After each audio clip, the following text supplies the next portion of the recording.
മടിയന്മാരായ ആളുകളൊക്കെ പറയുന്നൊരു വാക്കാണ് വിധി എന്ന് പറയുന്നത്. അതൊക്കെ എൻ്റെ വിധിയാണെന്ന് ഇങ്ങനെ പറയില്ലേ. വിധി എന്നൊരു സാധനമൊന്നും ഇല്ലടാ. നമ്മുടെ വിധി നമ്മൾ തന്നെ തീരുമാനിക്കുന്നത്. രണ്ട് കാര്യങ്ങളാണ് പഠിച്ചോൻ തരുന്നത്. രണ്ട് കാര്യങ്ങളാണ് പഠിച്ചോൻ തരുന്നത്. ഒന്ന് കഴിവാണ്, മറ്റത് അവസരങ്ങളാണ്. നമ്മുടെ ഉള്ളിൽ ഉണ്ടാക്കി വെച്ചിരിക്കുന്ന കഴിവുണ്ടല്ലോ, ടാലന്റ് ഉണ്ടല്ലോ, ഓരോ മനുഷ്യനും ഓരോന്നായിരിക്കും.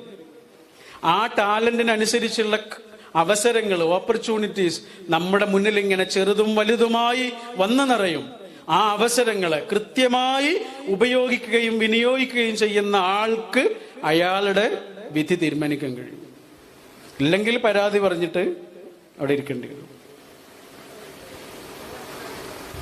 ഓരോ മനുഷ്യനും വന്നത് ഓരോ കാര്യത്തിന് വേണ്ടിയിട്ടാണ്. ഇപ്പൊ ഇവിടെ വന്നിട്ടൊരു കുട്ടി നന്നായിട്ട്